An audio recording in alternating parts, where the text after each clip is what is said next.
starting now.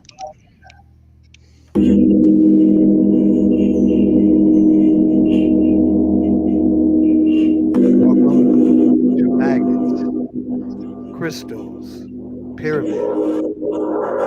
You're in for a treat tonight with the world famous Dr. The power George of the breath Love. is within you to claim your divinity. Yes. Welcome to the show. I'm Dr. George Xavier Love.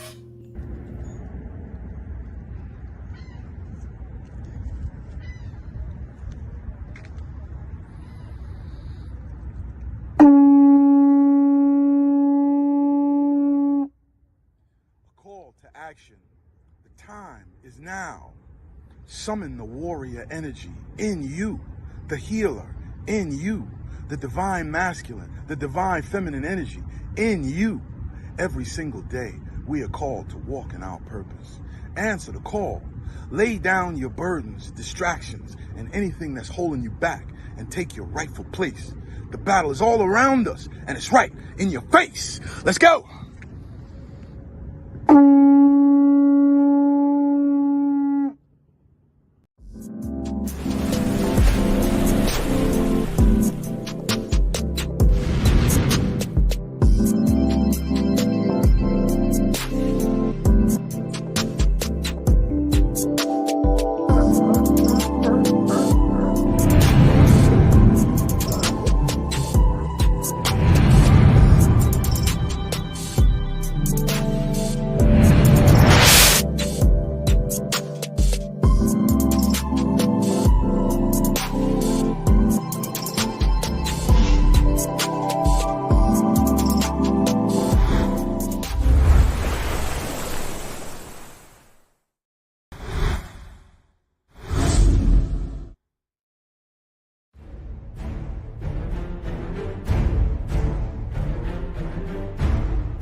Thank you for that opening, Dr. Love. Welcome, family, to another page of Magnets, Crystals, Pyramids. I want to thank my co hostess, Miss Bliss, for putting together a beautiful video that I'm going to share with the audience shortly. I want to thank my co host, Baraka, who is figuring out his prescription coolness. And we're going to have an honorary presence of the Aries flame from our brother David by way of Midwest. And we're going to have Peace. love goddess from up in the mountains in the ethereal realms, Cancerian style, Salika. And most of all, family, we're going to have Dr. Love chime us in with an invocation of his own design as soon as we do our classical opening. So sit back, get your water, because you're in for a treat tonight. So let us begin with the opening invocation of our ascended master ancestors. I am in me, I am in Dr. Love. I am in Baraka. I am in Miss Bliss. I am within Salika. I am within our brother David. Everybody put their phone on mute, their mic on mute, so we don't get the feedback. I am within you, the listening audience, and we coming together take hold of your crystals so we can create a better reality. We ask in the name of love, for our magnificent divine ray, unique in every way, to say along with me, yes, I am forgiving all souls in my past life, incarnations, and theatrical expressions. And I ask that all lifetimes to please forgive me. Yes, I am forgiving all souls in this life, and I ask all souls in this life to forgive me. And yes, I am, in the name of love, calling upon Sheikh Amadou Bamba, Sheikh Iberfa, Simeon Toko, Sanat Kumara, calling upon our ascended master Melchizedek, Enoch the Ethiopian, who ascended into the heavens and became Metatron, calling and asking the presence of healing Buddha to be with us tonight. Krishna, Lakshmi, Kuan Yin, Goddess of Mercy, calling on Heteru, Aset, Asar, Quetzalcoatl, Chief Geronimo, Chief Osceola, Chief Sitting Bull, Chief Crazy Horse, Chief Seattle, be with us tonight. The shaman warriors of South Africa and throughout Africa, acknowledging and inviting South African Zulu shaman Credo Mutwa to be with us tonight. We ask the presence of Yeshua. We call on the presence of great divine director, the ascended masters who live in the earth's hollow. We acknowledge the gatekeeper of Northern California in the entrance to Mount Shasta, St. Germain. We acknowledge the presence of Elijah Muhammad, Mary McLeod Bethune, Harriet Tubman. We acknowledge the presence of the divine in your lifetime and in your bloodlines. We say, Aho, Ashe, Donada, Wado, Amin. And all of you who are listening on the show, we would love to see you place in the chat where you're listening from on this beautiful pearly planet. So without further ado, Dr. Love, do your thing with the bringing you up, man. What is that? What is that UFO turned upside down, man, on the side there? What you got there, man? Oh, hold on. Let me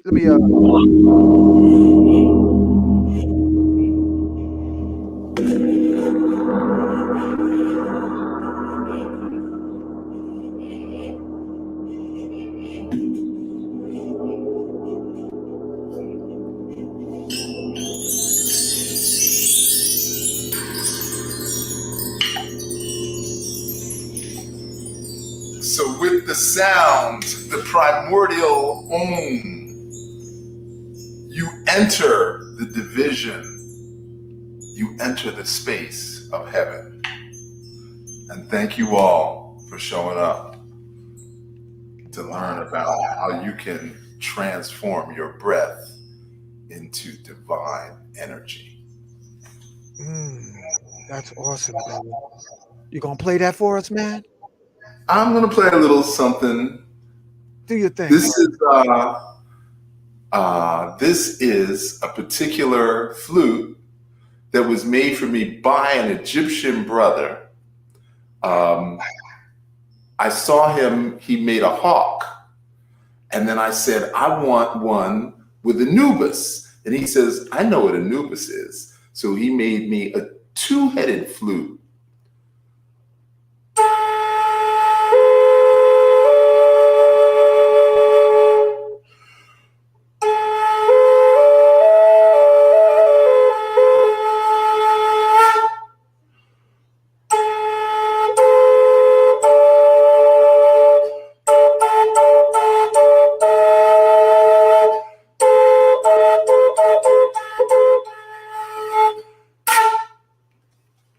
So we That's could go amazing. on for a half Ashe. I gotta pull up everybody because I'm clapping, man. That was beautiful. Yeah. Let me move the Shanu out the way so we can see everybody. Because that was incredible, man. We ain't never heard nothing like that. That's the double barrel. Yeah. For real. Literally. Okay, we got beautiful videos. We got pictures. We're going to get into the science of breath. And Dr. Love, before we even go any further, tell us, how important is breathing? Well, you can go 40 days without food. You can go 14 days without water, but you can only go 4 minutes without air. So air has got to be the single most important thing you can do. To that end, breathing in is involuntary. You don't have to think about breathing in, but you do have to think about breathing out. Hence the movie title, Waiting to Exhale. And a lot of people hold their breath. Now, breathing in fills air, but the oxygenated blood goes out. The only way to get new blood, or I should say old blood, into the lungs to get reoxygenated is you have to breathe the air out. So air, believe it or not, is only 20% oxygen, and it's 79% nitrogen. Now that's sort of like asking a fish, how's the water? And the fish is going to say, what's water? So imagine an alien coming down and say, how's the nitrogen? And we look at him and say, what's nitrogen? Wow.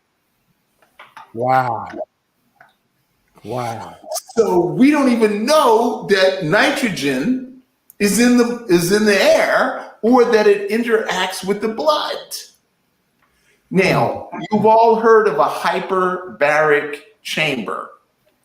The hyperbaric chamber was invented for people who went down below 120 feet and came up too fast. So that meant that the nitrogen did not coagulate properly. And so you got these big bubbles of nitrogen in the blood, which would cause an embolism in your lungs, and then you would die. So the hyperbaric chamber purpose was to dissolve or to coagulate the nitrogen molecules as small as possible to dissolve in the blood.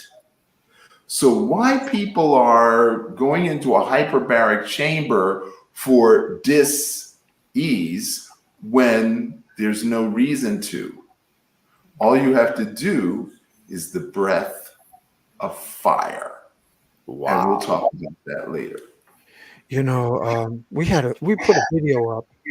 I put a video up for you because is there something more? I mean, we've had people on here that says, you know, beyond the atmosphere, there's nothing but a vacuum.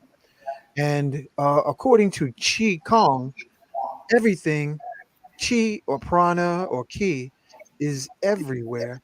And I'm just going to share this video real quick that we just did a compilation on.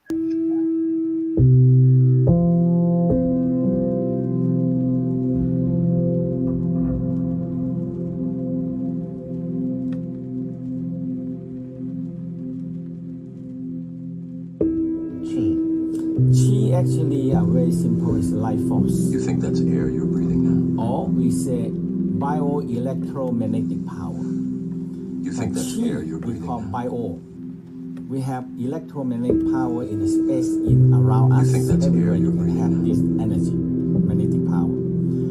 But we also have the think that's air you're breathing bioelectromagnetic power, so the only differences is the electromagnetic You think that's power air and you're breathing bio.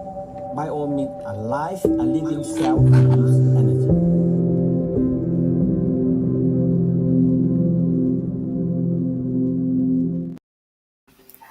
So what else is in the air, Doc? What else do we have in the air besides oxygen and nitrogen that our brothers and sisters in the East call Qi and prana and Ki, and Nikolai Tesla speaks of radiant energy? What else is in the air?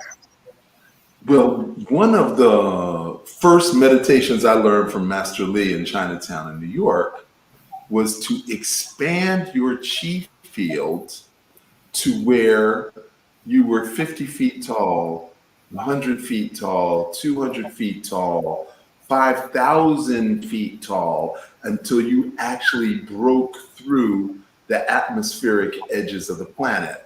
And then you would go up till you could see the moon and be eyeball with the moon, and then go past the sun and you would actually feel the heat of the sun. And then you would go until you were outside of our solar system.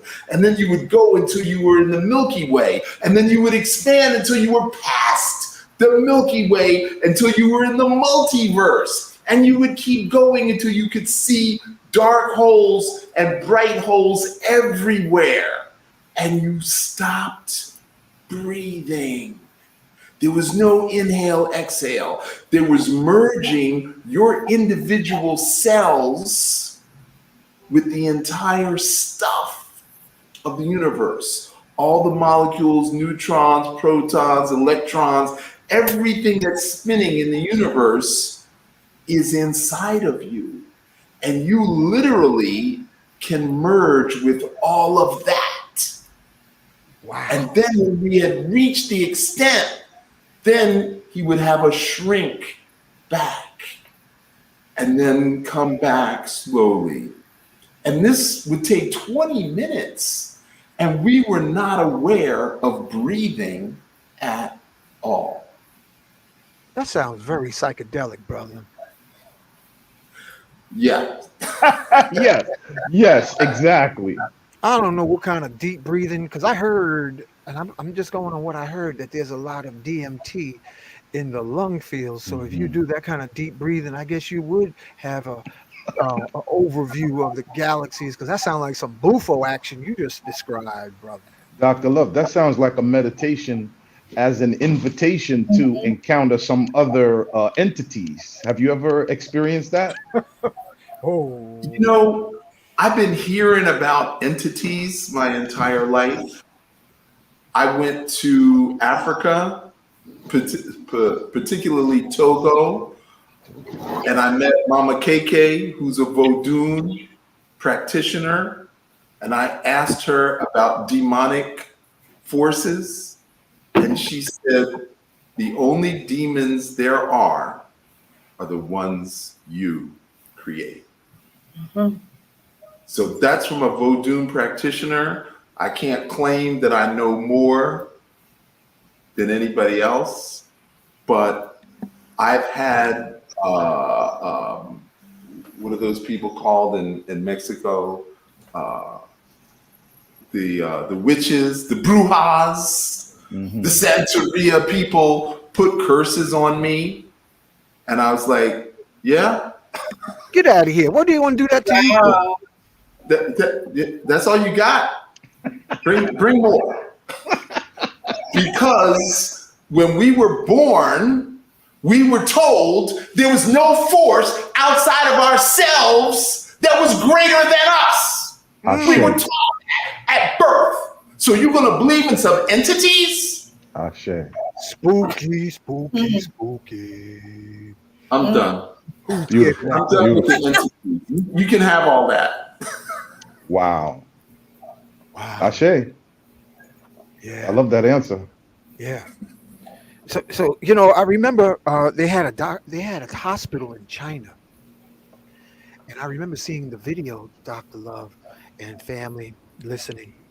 And on this video, they had I think it was an ultrasound, and the ultrasound was showing a patient had like a tumor in their stomach, and they were doing Qigong. They were doing breathing exercises, and right there on the video, you could see it shrinking. Dr. Love, tell us about that breath power, please. So there is a scientific basis for this. It's really hard for the average person to put their mind around it, okay? So I want to try to break this down. Your bloodstream has multiple components. there's 50 or 60 different components in your blood. We think blood is a one-way stream. Normally, it is a one-way stream, but to a breath practitioner, a Qigong practitioner, you can literally turn the blood into a two-way stream. Wow. Okay? Now, if you live near the ocean, you realize that the current goes one way. But if you go 100 yards, 300 yards, 1,000 yards out, there's another current going the opposite way. Right. And you're in the ocean, and there's two different currents. You will notice that the water on the surface, the first 30 feet, is a certain temperature. Yep. But when you go below 30 feet, the temperature drops. Yep. And then you go down 100 feet, it's even colder. Yeah. So we're thinking it's just one big thing. We think there's 7 different oceans. They're all interconnected. So it goes deep, it comes up, it moves around, it goes deep, it comes up. And the same thing in your blood. Your blood literally can have a two-way flow if you can direct it. Now, my master, Master Li, NYU Medical School, he said, test my temperature. So normal temperature is what, 98.6? His hand went up 5 degrees, and the other hand went down 5 degrees. Oh, that's crazy. And they said, that's not possible. And they said, how did you do that? He said, it was really easy. I envisioned I was holding a flame, and I envisioned I was holding ice. And my imagination made this hand 5 degrees warmer and this hand 5 degrees colder. With that being said, man, that means the way we breathe determines our health. Mm-hmm. The way we breathe, Doc, determines our health. Is that true? Absolutely. Now, everyone's heard of the diaphragm, yes or no? Yeah. Yes. Yes. Okay. So the diaphragm is the muscle, the umbrella-shaped muscle that pushes the air out of the lungs. Now, the lungs end at the bottom of the ribs.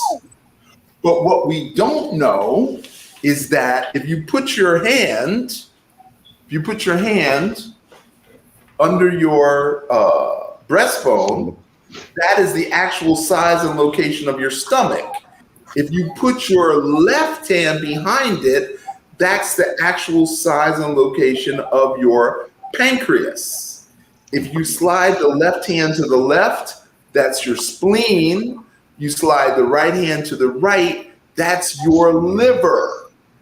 That's very well So said. stomach, pancreas, spleen, liver are all there in a line above the belly button. Now, when you breathe out, the diaphragm pushes up. So it doesn't just push the air out of the lungs, it also presses on the stomach, the pancreas, the spleen, and the liver. So the very act of breathing is a massage to your internal organs. Now, what function does the liver have that you know of? Filtration. Filter the blood. You probably don't. So one of the functions of the liver in Chinese medicine is that the liver stores excess blood. Wow. Now you got to ask yourself, what do you mean excess blood? Doesn't all the blood flow? Well, if you were a judicious manager of material, you'd kind of leave a little extra in case there was a deficiency, right? Yeah. Just in case. So So the liver manages the excess of blood. The liver filters bacteria, virus, fungus, and parasites, and the liver also codes and tags each nutrient before it goes to the heart.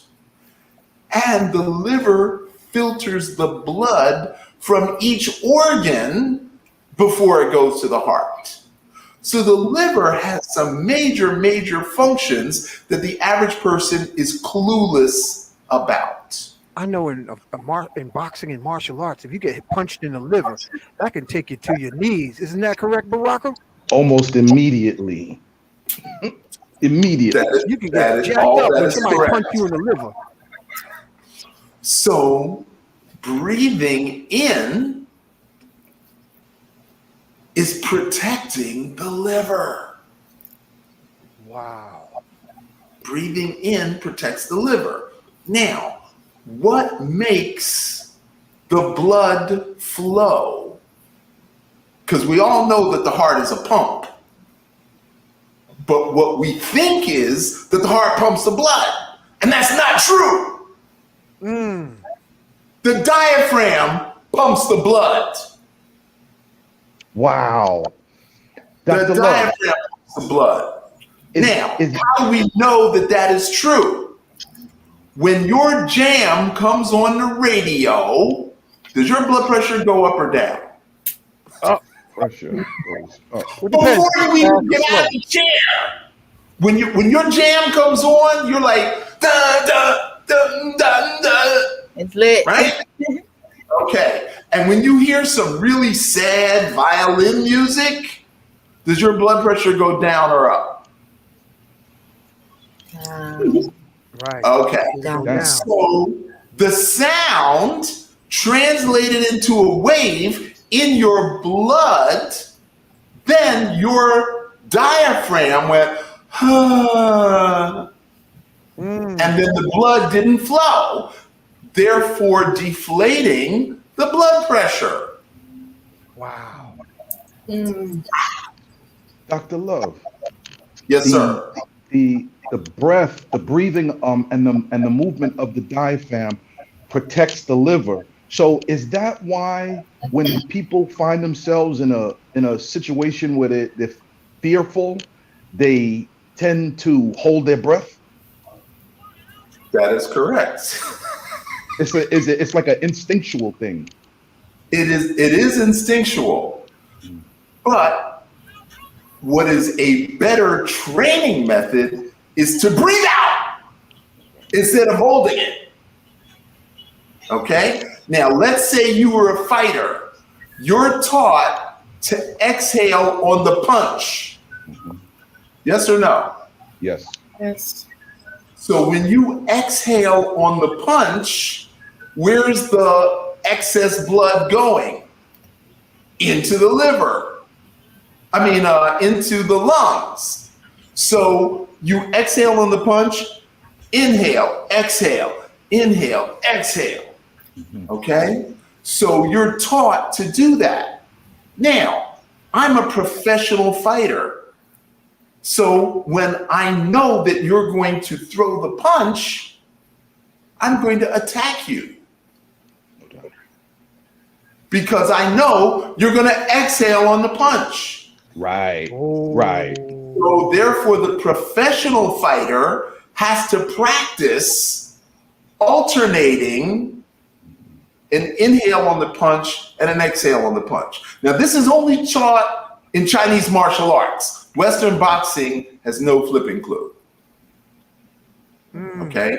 This is taught in Chinese martial arts. That could be the intuitive effectiveness of the counter. When your opponent strikes, that's the best time to strike. When he tries to strike. Exactly. Now, fear causes the muscles in the low back to clench up. That's called the quadratus lumborum. So fear causes the muscles to contract around the kidneys. The kidneys are part of your urogenital system. So when a little kid is scared, he pees in his pants. When an adult is scared, He pees too. he shits Scary himself. movies.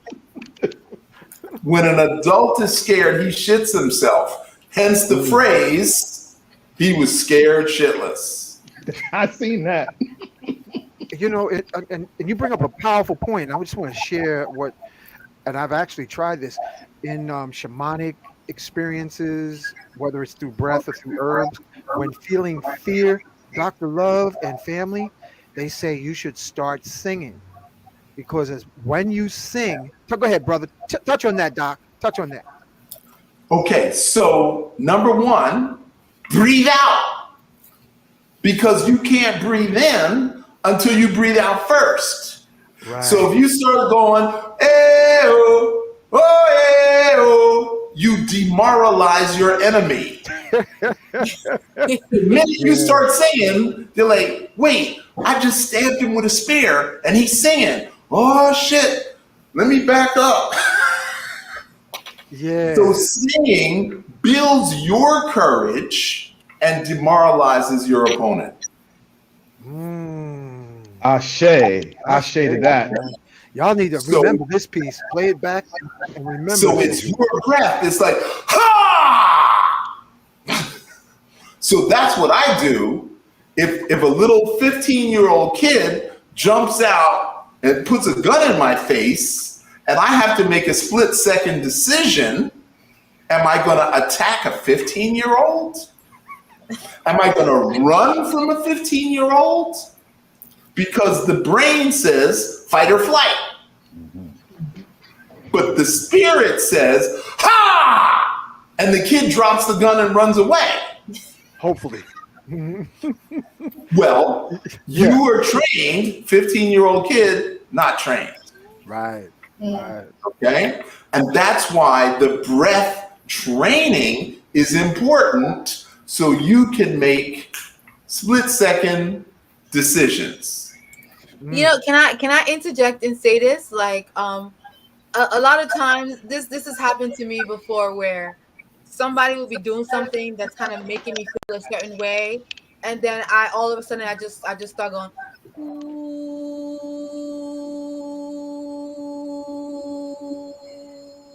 Wow. Bliss, I told you we got to have Emilio Lau on here more often.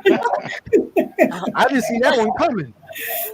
like I'll just do random things like that, and everybody's calm. I'm calm. It's all good.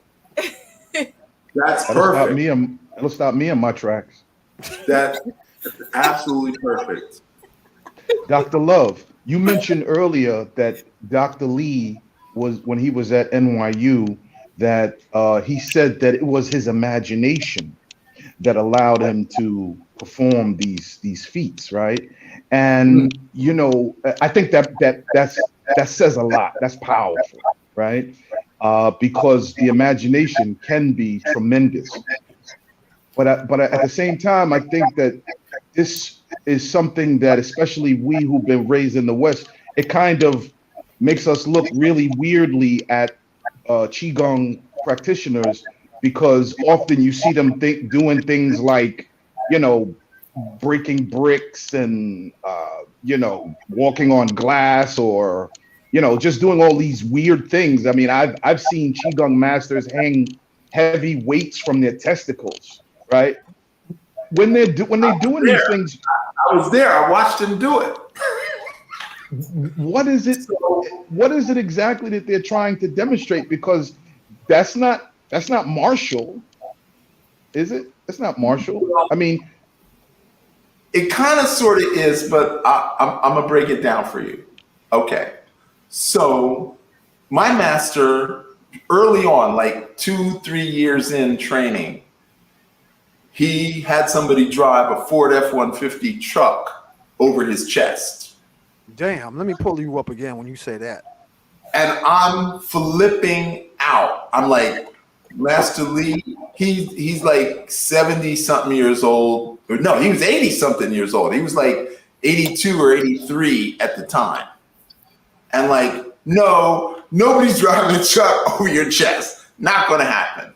And he's like, calm down. I know what I'm doing.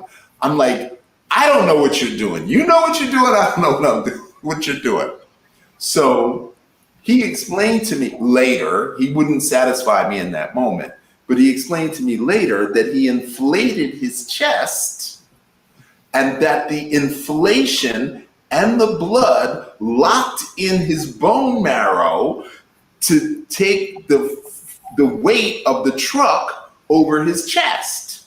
Wow. Now, it didn't drive over his chest and stay there. It went over. And you know what? What's so fascinating about this? And God bless my Qigong teacher, Brother James. I can't believe he didn't shit himself.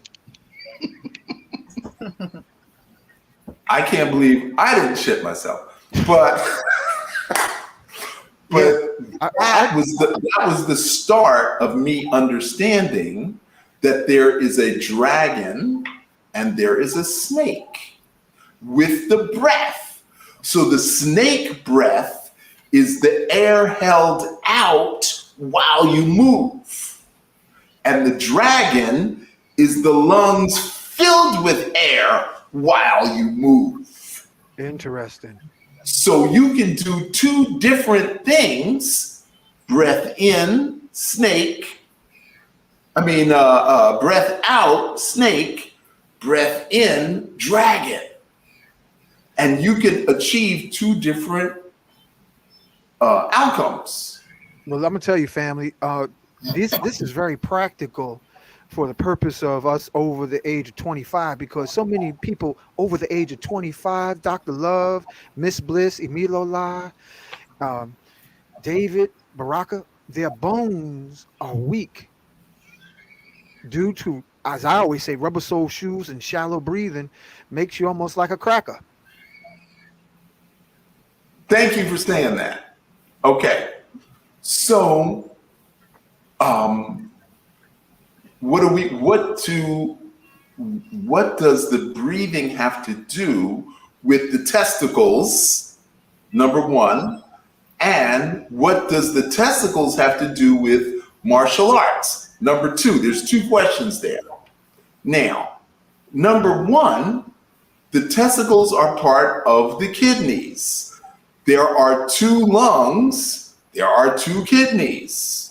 So the very act of breathing in and out press down on the top of the kidneys. What is above the kidneys is called the adrenal gland, which is fight or flight, adrenaline or noradrenaline, which is secreted by your kidneys. So the very act of breathing contracts and expands the kidneys. Now, if you're living a life of fear, and who in America is not full of fear? America runs on fear.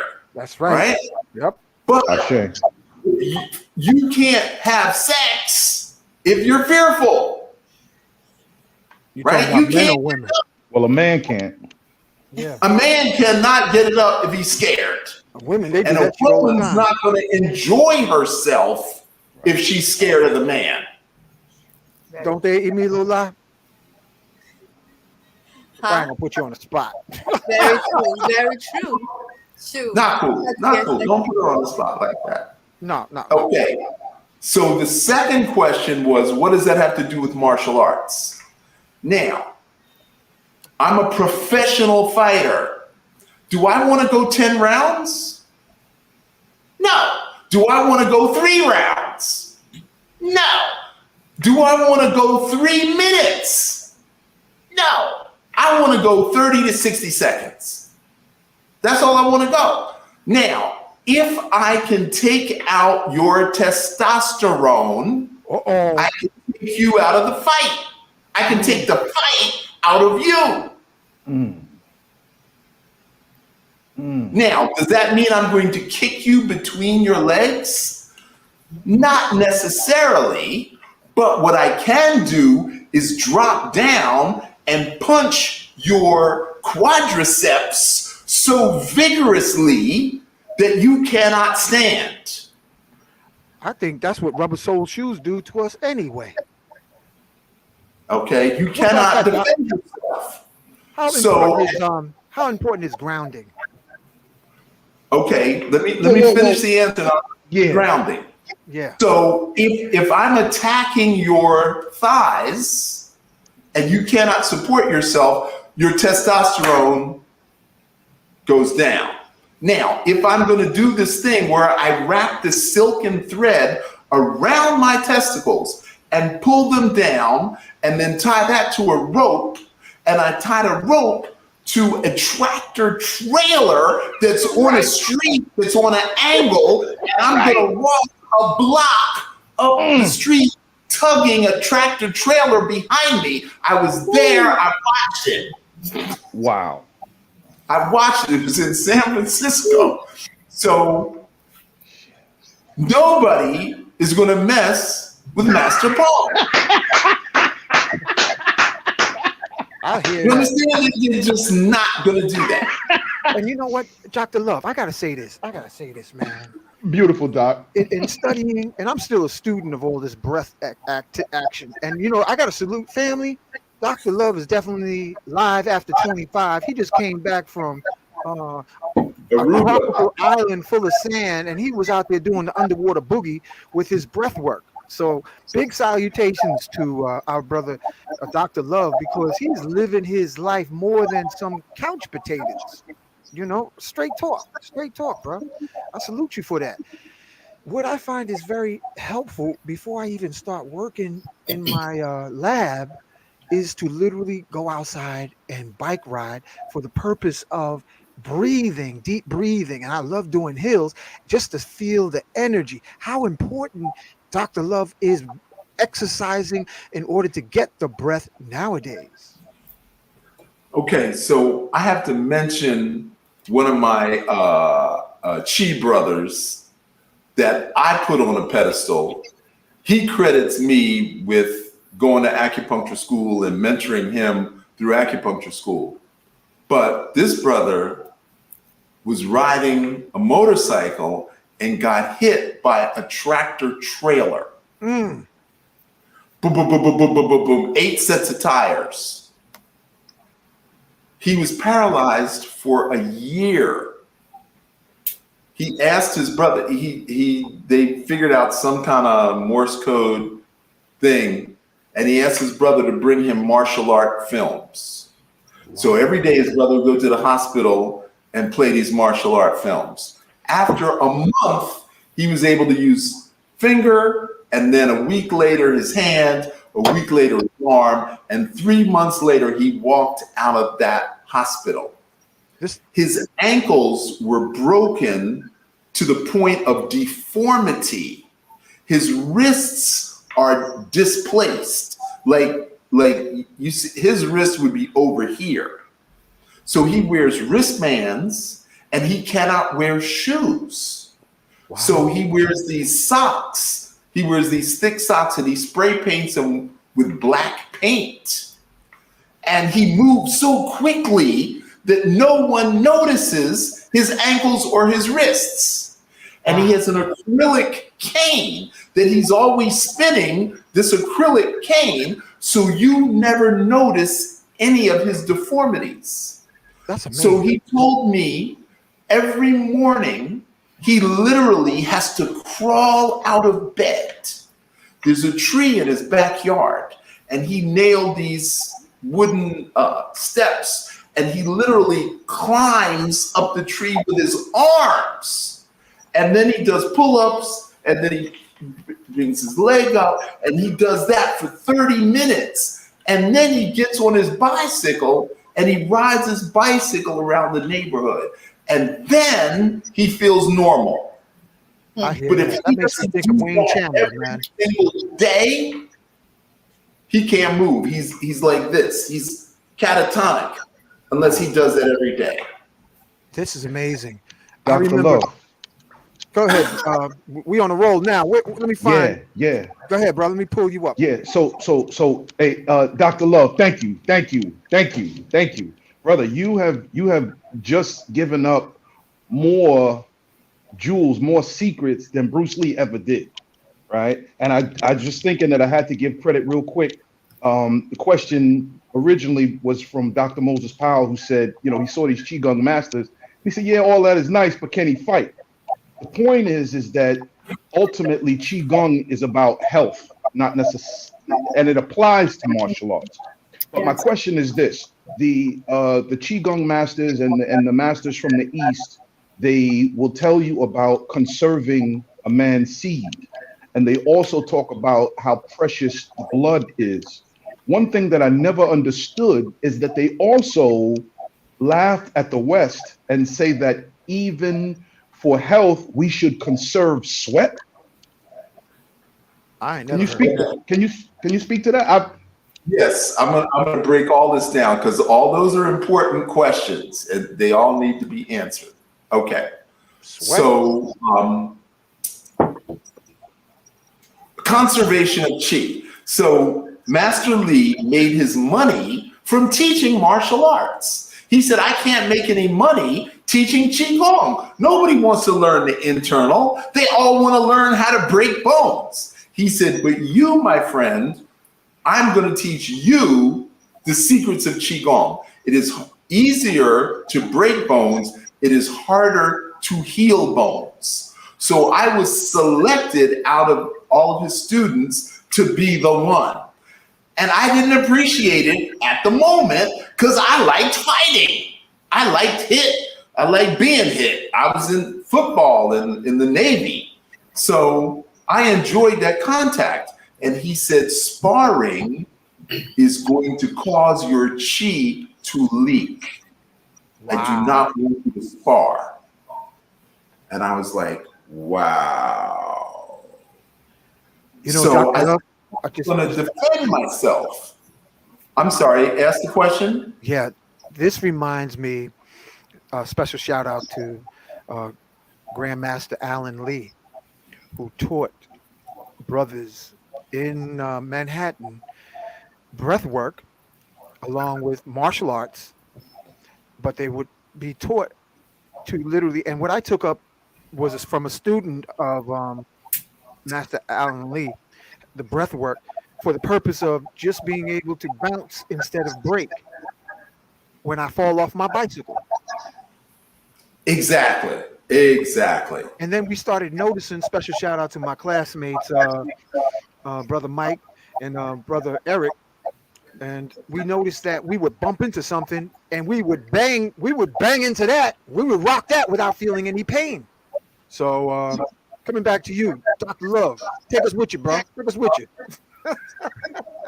Okay, so Qigong is the foundation of martial arts and Chinese medicine. Okay? Now, if you lived in China during a certain time period, the bandits were just overrunning all the villages. And they would just ride up, take what they wanted, kill the men, rape the women, what have you. So if you were a teenager in the village being aggressively attacked by these bandits, you'd want to learn martial arts. But on the flip side, if you were a retired martial artist, in other words, you live past 55, then you want to learn the internal. Yep. Because you survived the external.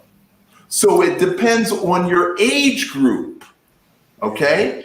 So if I'm the general of the army, I want the young boys. I want the 18 to 34 because they are going to fight. The 35 to 54, those are going to be my admins. They're not fighting. They're the colonels and the lieutenants. They're organizing. And then the ones over 55, those become the generals. Right. Okay? So you have to look at your energy level, your Qi. Yeah. Now, if you were an ordinary soldier, living past 50, not so good.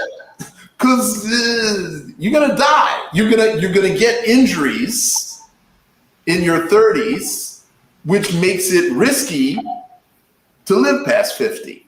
I want to make it not. I want But to if you did get past 50, now you want those liniments, you want to drink those herbal tonics, you want that acupuncture with the moxa on the burning of the thing. You want all of that so that you can maintain some semblance past 55. I want to Okay? acknowledge Montauk Chia, what he was teaching with the breath work, because I remember when we went to a retreat, Dr. Love family, he shared with us how there was one lady who wasn't sexually active, and she had cultivated her chi where she walked on water. And another person had one of his students, Montauk Chia's students, and y'all remind me to ask Dr. Love about his student, how to become one of his students. When they got into an accident, the steering wheel actually bent up when they had straightened their arms prior to the impact of hitting something that was solid. The wheel bent because their tissue density was increased by the breath. Could you tell us a little bit more about how deep breathing with intention, Dr. Love, increases our tissue density? Okay, so you have skin layer, then you have fat, and then underneath that you have blood vessels, and then you have connective tissue, and then you have bone. And so that connective tissue is what we call fascia, which includes the muscles and the fat. So you've got all these different layers between the skin and the bone, okay? So one of the things we do in Qigong is called Haida, and this literally increases blood flow, relaxes the nervous system, and increases bone density. Okay? So one of the things we do is called standing meditation. And we start with 5 minutes and we build up to 30 minutes. So we have 4 different ways of doing standing meditation. And then we have this way of moving. So I'm turning the waist, the torso is literally moving as one unit. And then I have another one called swing arms. Swing arms spirals the spine not only forward and back, but also side to side. So that spiraling motion of the spine brings fluid from the base of the spine up to the brain. And there's a pump called the cranial pump that lubricates the spine and the nervous system. And at the base of the spine, there's something called the sacral pump that takes it back up. Now, we are mostly 99.99% of the population is clueless as to how any of this functions. But if you were taught Qigong anatomy and exercise physiology, then your movements would be deliberate and your intention would be single pointed. All right? So I just taught a class in Aruba, and there was 3 guys who were bigger and taller than me. And I asked them to do a straight hand punch, okay? It's called a palm strike. And I showed everybody in the class how to do the palm strike. And I stood in front of them and I measured how far, and then I put myself 1 inch and I said, now strike me. And they, oh, I don't want to hurt you. I said, strike me. And every one of them, when they hit me, they fell back. And I assure you, all of them were way younger than me. Yeah, I heard about stories like that, Dr. Love, where a Qigong master would go into a martial art dojo and just allow people to beat on them, and it was impervious. And also, a special shout out to Grandmaster Bill, Bill McLeod, where he shared a story about a Qigong master was able to project through people Qi and then hit the person that he put his intention in. So there's some deep science to this. And or where he Yes. would actually, he also, Grandmaster Bill spoke about a Qigong master taking a needle and thrusting it through a glass window pane. Yes, yes, I've seen that many times. I still don't know how that works, but I've seen it in person. Who said they seen that? And I know Grandmaster Bill McLeod. You saw that? You So did know I saw it with my own eyes, and I still, I was there when it happened, and I'm like, I don't know how he did that, but I saw it. I actually have a question. So I was told that when we're born, we're breathing from below, and that as we become adults, we start breathing from up above, from our chest. So is there a difference or a preference when we're breathing? Is either one better than the other? Okay, so when you're born, you have not been breathing for 9 months. So you have to be taught how to breathe. So let's assume there was no Europe and no United States, and you were born in a wonderful country in Africa. The midwife would place you on the chest of your mother. Now, is your first instinct to suckle or breathe? Ooh, that's a good one. Breathe. No, you haven't breathed for 9 months. You don't even know what breathing is. Your first instinct is to suckle. Suckle, yes. Wow. I'm hungry. I'm separated from my food source. So they put the baby on the nipple, and the mother leans back, and the mother's chest rising and falling teaches the baby how to breathe. Oh, Ooh. wow. That's amazing, Doc. I never That's knew that. amazing. Wow. That's literally how it was done when my daughter was 37 years old.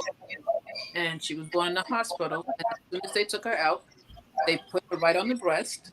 I laid back, and she started to suckle and breathe. That's exactly how it was done. Okay, now, when my daughter was born, the midwife abandoned us in the 23rd hour. And we had to go to the emergency room. And when we got in there, the OBGYN said, oh, there's a cervical lip that was caught on the chin of the baby. And all he did was take 2 fingers, pop that lip off, and boop, 7 minutes later, my daughter was out. So the black nurse grabbed her by her ankles, hoisted her up in the air, and I was like, excuse me, you are not going to smack my child's ass. Put her down. And then the white nurse came around and said, can I do something to make you feel comfortable? I said, yes, allow me to cut the umbilical cord. And she said, okay, sir. And I'm glaring at this nurse. So I take the baby. My wife is like, I cut the umbilical cord, put her on, and my baby starts breathing. And the nurses are like, because that was not their training. Their training was to smack the baby. And I'm like, you're not going to perpetrate child abuse. Trauma from the beginning. Man, we go through so much at birth. We get Crazy. smacked, we get cut. We go through a whole lot, man. This is trauma. We need some music. Hold on, I'm having flashbacks. This is So- Miss Bliss put together this beautiful video. Doc, I want to acknowledge everybody by acknowledging Bliss. with this promotional video with music that might calm me down.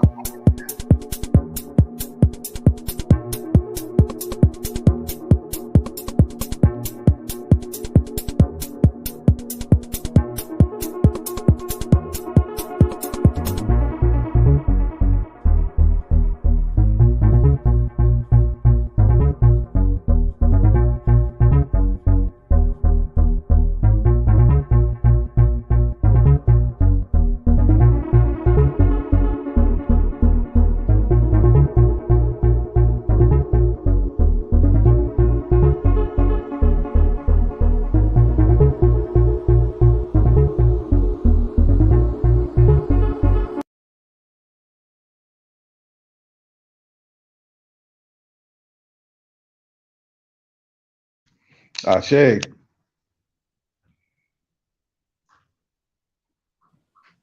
Smile. Ashe. Yo, she's matched up. Look, it's all about design, Doc. It's all about design. Thank you, Ms. Bliss. And I have original music that I should share with you. If you want to get a 3-day free trial in the Blue Dragon Medical Qigong, you can go to loveqigong.com. Nice. Can I get that same offer, Doc? L-O-V-E, loveqigong.com. So I have a question. In that video, when you were wearing the red, the moves that you were doing were very fluid and moving. But then I saw another part of the video where the students were trying to copy you. And it looked like they were struggling with the movements. Maybe they were a little bit stiff. So I'm guessing it takes how many months to learn the movements of Qigong and become comfortable with it? It takes a couple of months, 2-3 months, maybe 4 months to get the move. That particular move is called the deer tortoise. So the chin out and the butt out, and your back is parallel to the ground. And then the tortoise, you literally hump your back and then tuck your chin in, and one hand goes in the front, the other hand goes in the back, and you roll your pelvis forward. So there's an inhale and there's an exhale, and an inhale and an exhale. And it's very, very specific, and most people don't have the flexibility, they don't have the spinal flexibility of bending over, okay? So I had another Qigong practitioner visit me, and he dropped the pencil on the floor, and he bent over and picked it up, and he was like, I'm out of breath. And I just like, really? Wow. Just from bending over, you're out of breath. Wow. Okay. Dr. Love, I want to share that it's being a student of Tantra, Okay. and, a student of Qigong, I have found that everyone in the chat who is a student of Tantra should really study Qigong, because it builds up voltage. And if you're going to use a certain type of projection for the purpose of sensual elevation, you have to increase your cell voltage. And without you, which is absolutely crucial to what Dr. Love is speaking about. This increases your lightning, because Dr. Bruce Lipton was even making mention on YouTube that each cell holds 0.10 volts.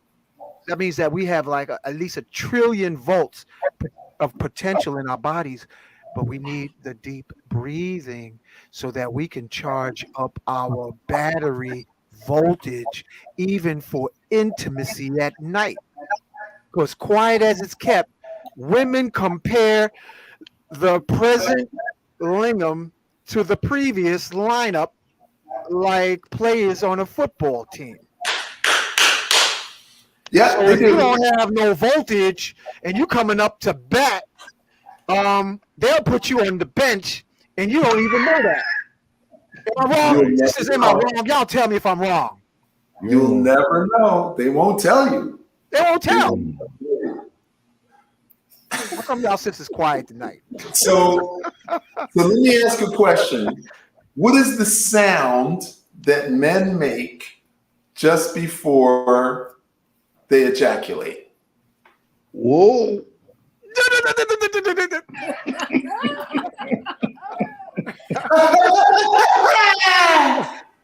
That's it. Mhm. And they lost their breath. That's right. And they lost their seed. Mhm. Actually, Mhm. prior to that, you can tell there's a difference in their breath. Ooh. Yeah, yeah. There's a difference. If you pay attention, you'll know what it's.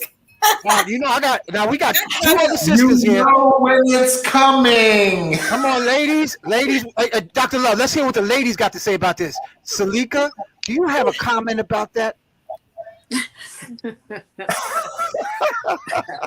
Yes, I do.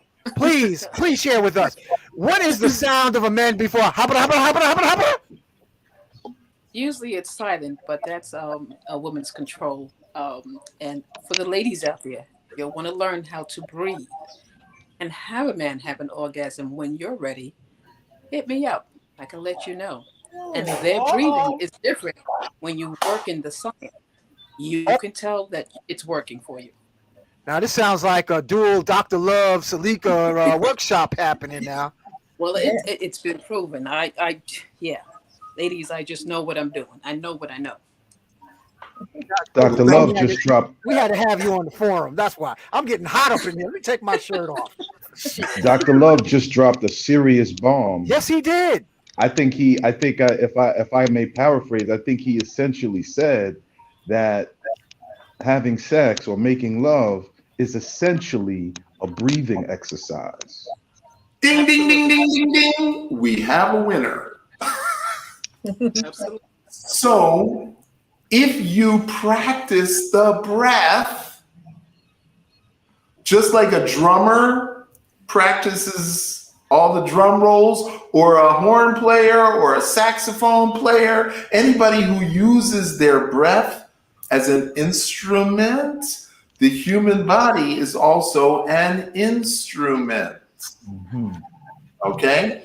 Now, it takes the average woman 25 minutes to orgasm.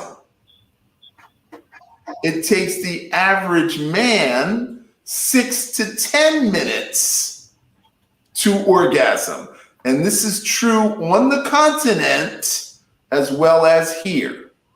Okay? So there's no African advantage other than size. Yeah, well, I heard some sisters tell me over here it was under a minute.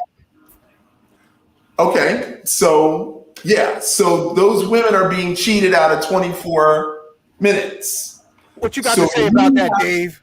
Look at him laughing. So yeah, women are being cheated. So you have to learn how to prolong your breath. And everybody's talking about semen retention. All you have to do is learn how to breathe, but you have to practice it. I could write out everything in nth detail, 26 steps, but if you don't practice it, I gave you the secret, I charged you $99, and you didn't practice it, it doesn't work. You have to practice. Practice makes Perfect. They want a pill, Dr. Love. Yeah, that's not going to happen. So that's why girls hang out at the basketball court, because the men are running back and forth. I thought it was their wallets they were chasing. Absolutely not. Okay, so there's 3 things that men have to know. So number 1, they have to know how to withdraw their testicles. Now, if you sit in a tub of hot water, what do your testicles do? They drop. And now you put ice in that tub, what do your testicles do? They invert. Okay. Now, if you practice that every day, ice, hot, 6 times every day for 100 days, you'll be able to pull your testicles up at will and drop them at will. Okay? Second thing is rhythm. Now, everybody should know African drumming. Everybody should learn African drumming. So drumming is 1, 2, 3, 4. 1, 2, 3, 4. 1 and 2 and 3 and 4. And 1, 2, 3, 4, 5, 6. 1, 2, 3, 4, 7, 8. 1, 2, 3, 4, 7, 8. 1, 2, 3, 4, 7, 8. That alternating rhythm allows you to maintain without the explosion. So pulling up the testicles, learning the drumming, and then the last piece is the breath. You have to practice the breath. How long does that take? A year. A year. Maybe 2. But you have to practice it. Just like I wanted to be compete in bicycle races. So I went to Central Park and I saw the guys spinning around Central Park. And I got on my bike and I could never catch the guys. It took me 6 months till I could catch up with the last guy when they were taking a break. And I talked to them and they said, oh, you got to get this kind of that and the this and the that and the derailleur and the brakes and the gear shifter. I went out and spent $2,000 on a bike and I didn't go any faster. So all your muscles are not going to make you better in bed. I'm going to tell you that right now. So it was only training. It was only training, and I had to train going uphill. Who wants to bike uphill? And when you bike uphill, you better stand up or you're going to fall your ass over. So we changed the gears so you could spin like this and sit going up a hill. I did that for a year, and then I was able to compete in bike races. Doc, I want to share. I want to touch on how increasing through the breath. There's so much electricity in the air that when you're doing the deep breathing, and as you said, it takes time to cultivate enough voltage and current in your connective tissue, because that's where it's stored. It's packed in the connective tissue.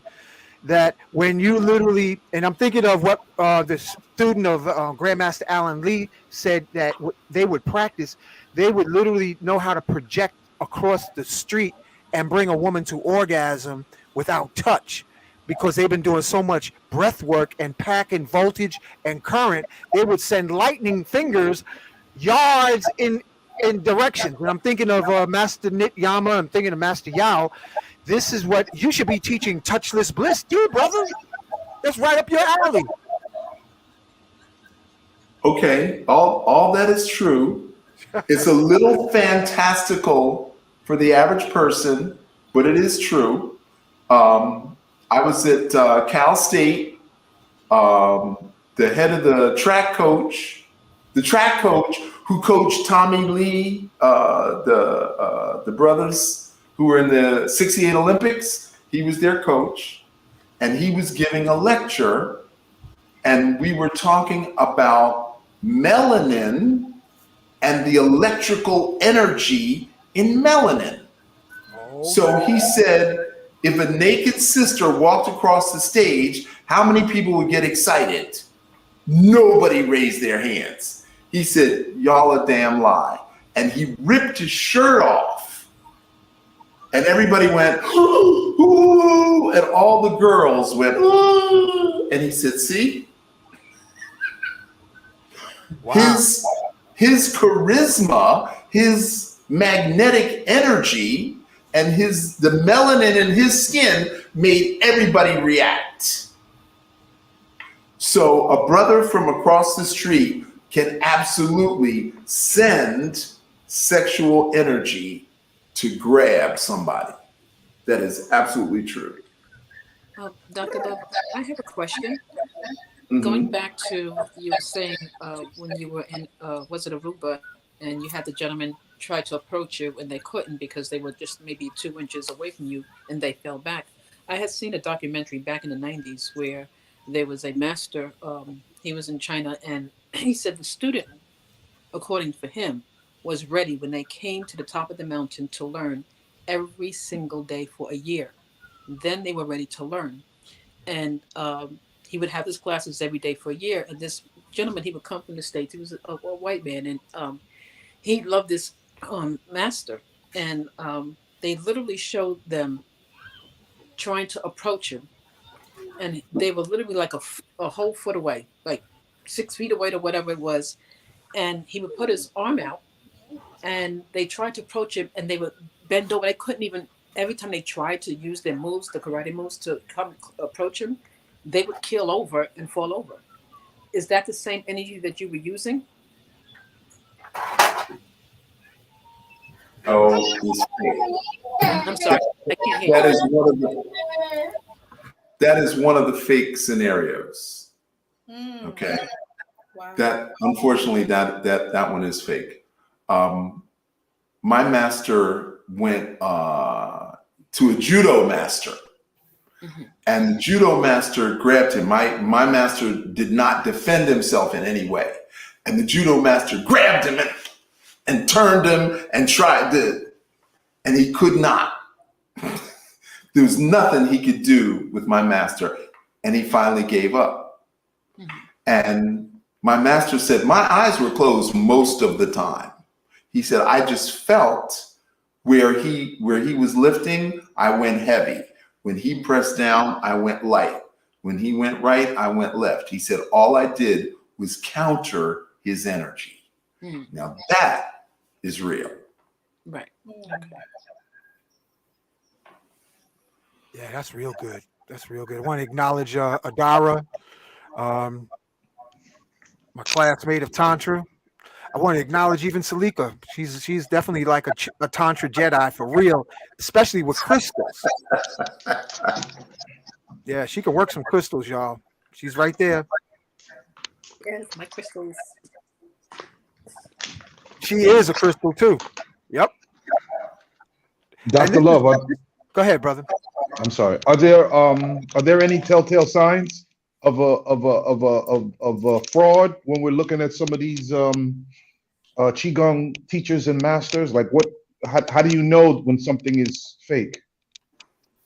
Okay, I met a Chinese guy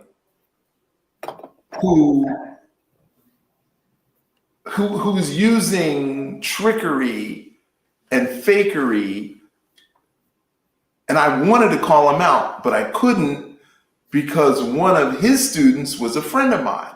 So, and he was an ex-cop. And I said, why does he do all that stuff? He said, that's just part of the game to get new students. He said, he's real, but he does these things in public just to attract attention. So one of the things he did was he asked somebody for a $20 bill, and he said, give me a pencil. And he said, I'm going to break.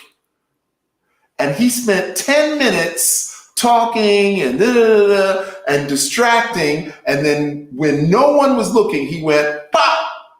Now, of course, he stuck his finger out and broke the pencil with his finger, but nobody saw that. All they saw was the dollar bill. Okay. Now that's fakery. There was no need for that, but everybody was talking about him.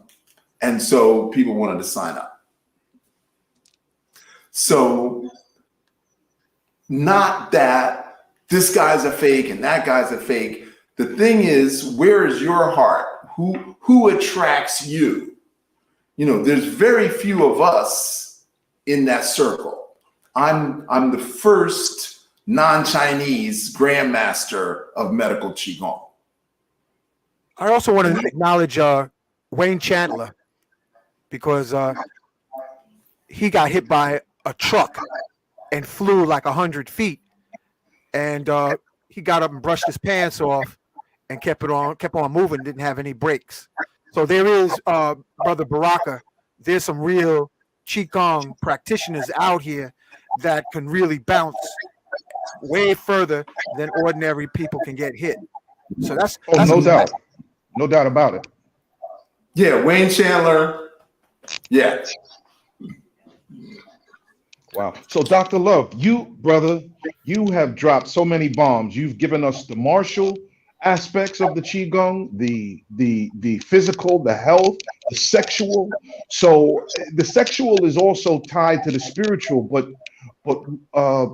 what are, if you could go into some detail, what are the spiritual benefits of Qigong? Okay, so you cannot separate health from spirit. So if you're not physically well, you're spiritually also not well. Okay, so there is, I'm going to simplify this because it's way complicated. So we have a spiritual body, we have an emotional body, we have an energy body, and then we have the physical body. Okay, now all four bodies share the same heart. All four bodies share the same breath.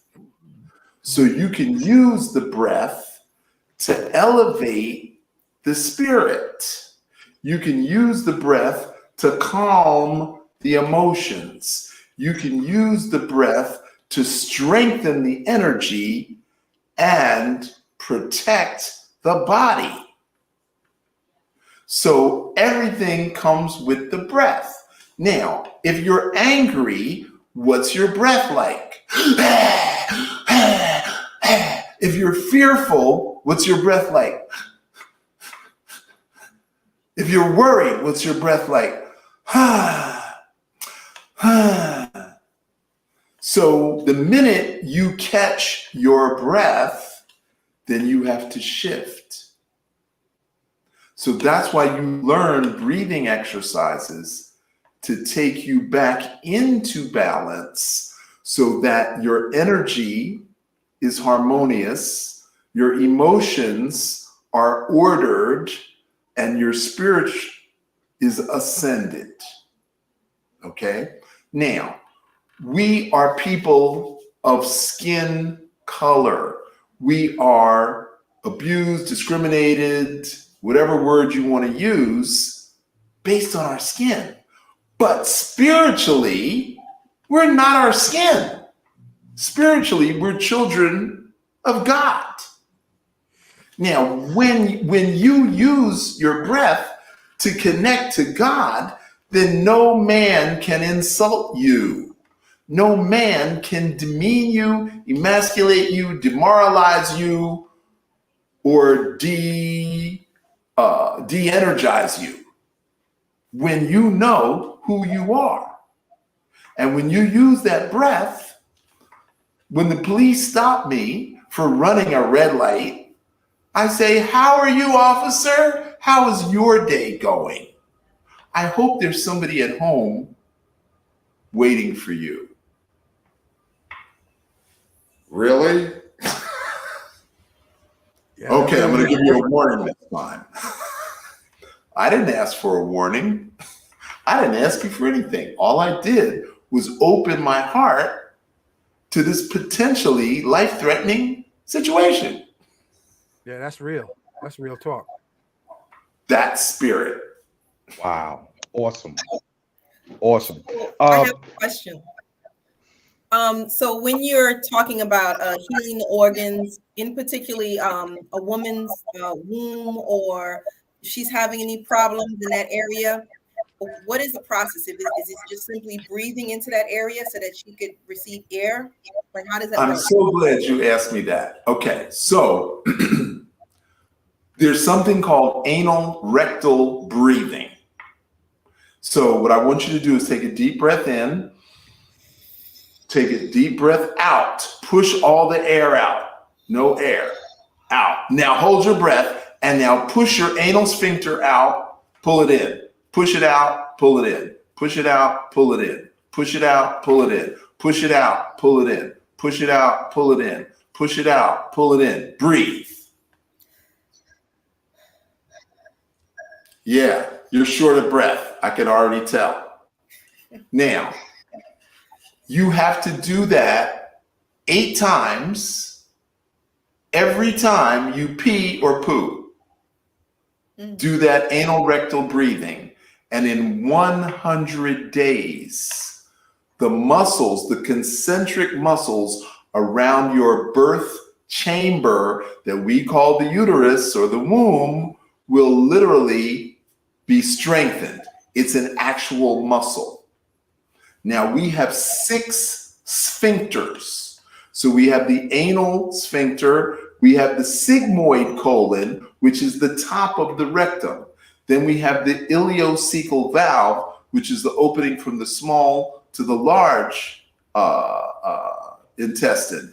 Then we have the pyloric valve, which is the opening from the stomach to the small intestines. And then we have another ring muscle at the top of the stomach, which is the bottom of the esophagus. And then we have another ring muscle in the throat.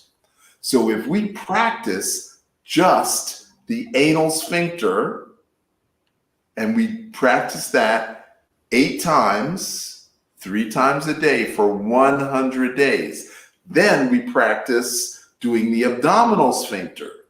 And then we practice doing the esophageal sphincter. And then we practice all 3 together. Wow. So that's time. That's time. Yes. Now, short story. The 10th century, they discover a manuscript entitled The Tendon Washing, Marrow Cleansing Classic. Tendon Changing, Marrow Washing Classic. Now, marrow is the bone marrow and the brain and the uterus. Now, in our culture, we say men think with their. In Chinese culture, they say women think with their uterus. So the uterus and the brain are connected. Ooh. That's fact, brother. We've been telling the women here in the West, get out their mental tomb and listen to their crystal womb. Yes. Now, they balance them out. That's good. So the Chinese, in the 10th century classic, they said that you need to clean the marrow on a regular basis. So I'm like, what does that even mean? So I go on the NIH website and I look up bone marrow. And it says after the age of 35, fat and toxins accumulate in the bone marrow. Fat and toxins accumulate? Why do women after the age of 35 have infertility problems? Fat and toxins. 60% of African American women are obese. Fat. Overweight. Fat. Overweight is a nicer word. I'm sorry. I'm sorry. I'm sorry. I'm sorry. Thick boned or whatever. no such thing as big bone. That's a fact. Heavy set. So anything but the truth. that might be true, Doc, but I know one. So when I discovered this was like 25 years ago when I discovered this. I said, how can I get, because at the majority of my patients were Jamaican women, okay? Jamaican women have a tendency to be super slim, and they would come to me and say, I want to gain weight. I'm like, no, you don't. You look really cute. Like, no, I don't want to be skinny. I want to have a big butt and big thighs like those up. I'm like, no, you don't. You really don't. You're going to regret that thought. 10 years later, they come to me with the big butt and the big thighs like, I got to lose weight. I'm like, I told you 10 years ago, this is going to happen. Now it's going to cost you. I'm going to charge you to learn how to lose that you wanted to get. And now it's costing you, I gotta get an extra wide seat on the bus, on the plane. I gotta tell my boss I need an extra wide chair at work. 2 chairs. So it wouldn't be funny if it didn't affect the fertility. And women over 35 are more financially secure, and they delay having children until they're, and that's okay. There's not a problem with that. But you can't let yourself go in pursuit of financial stability or security, whatever it is you're looking for. So you have to maintain the frame. And the only way to maintain the frame is with the breath. So that same energy that you're using to clock dollars, you should be using to maintain the musculoskeletal, the circulatory, the respiratory, and the digestive, and the reproductive. So we have 6 systems. The digestive and the reproductive work together. So what you eat makes your hormones. What you eat, the only way to digest your food is through the breath. If you don't breathe, you're just going to blow up like a balloon. You have to breathe in order to digest your food and to have that electrical charge in your reproductive system. Doc, I want to say, I got to share this from my experience. When you engage with a woman that has comedy, I think comedy is connected with higher voltage, because being around them, is it possible that there's a connection with comedy, joy, and higher voltage? Because when you're around them, you make a hug from a woman that's happy all the time. Like Bliss, if you look at her, she be smiling all the time. So I know she got some voltage. We could turn the lights off and we have a ball. You get what I'm saying?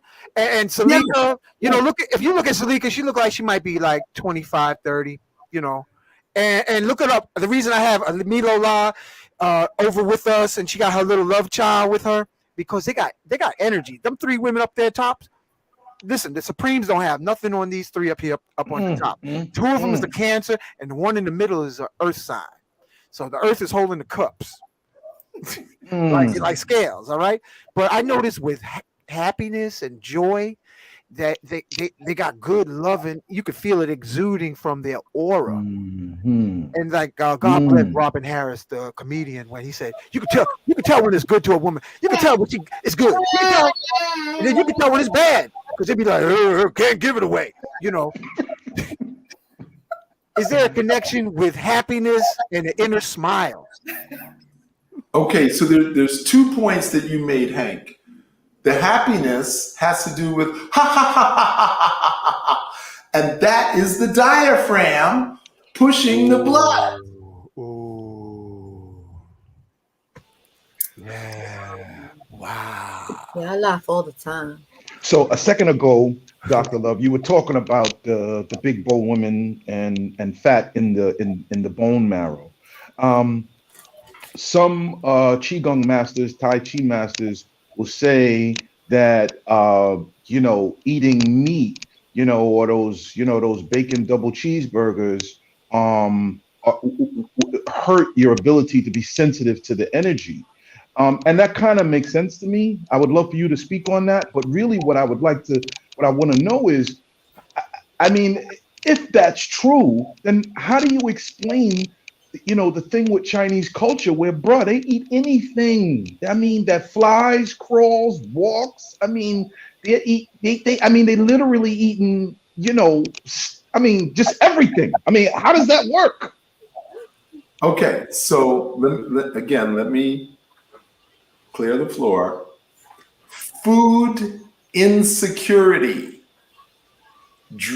drives countries to be aggressive towards each other. So only 1/7 of the land in China is farmable. So food insecurity, I gotta eat anything and everything in order to survive. Now, the masters who chose to live 10,000 feet above sea level could live on one meal every 2 weeks because they could ingest the air. And that's called bigu. And that is the expression came from a man who got caught in a rock slide on a mountain. And they spent months looking for his body. They just knew he was dead. But they dug until they found him, and he was alive. And they said, "How did you survive?"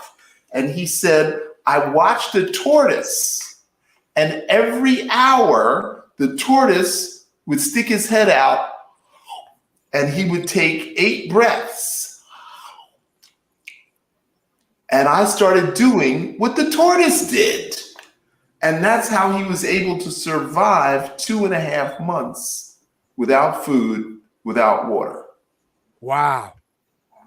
Wow.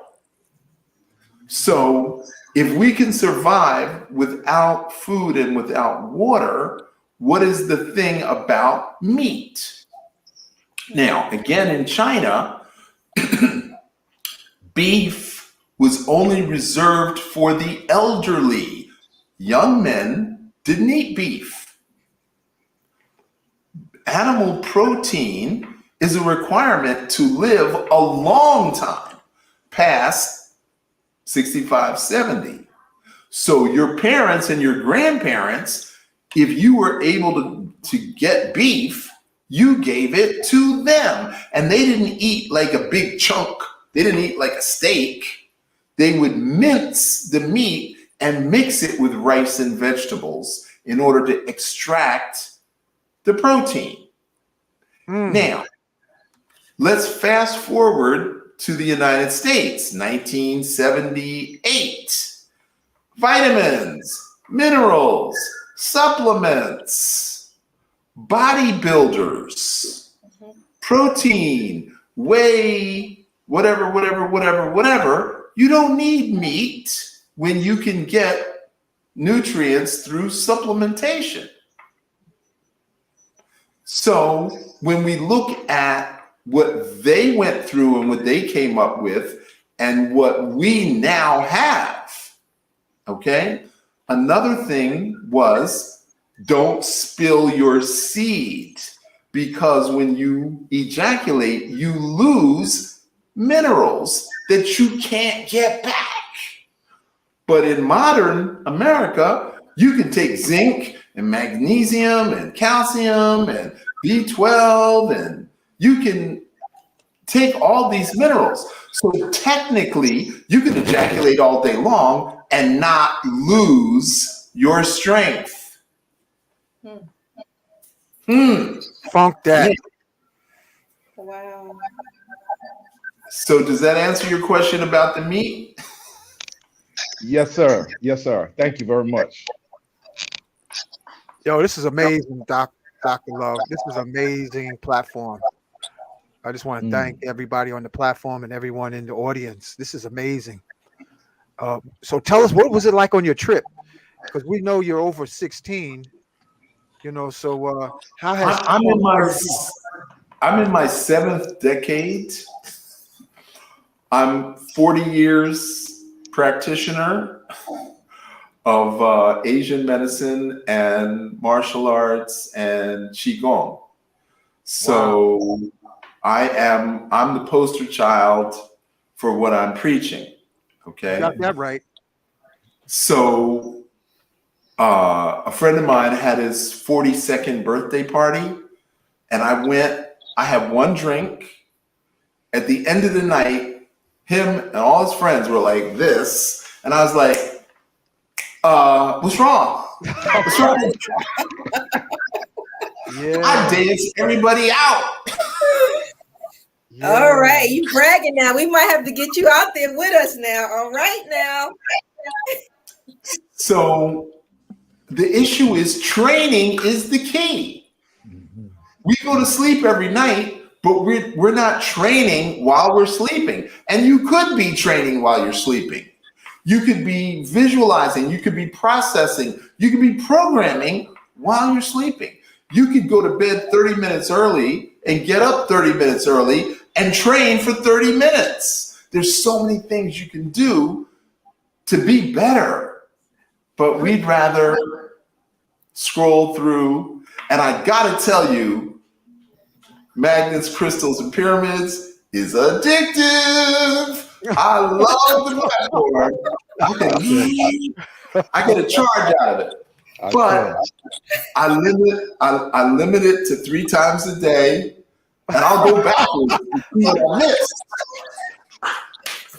Someone else said that today. It's addictive.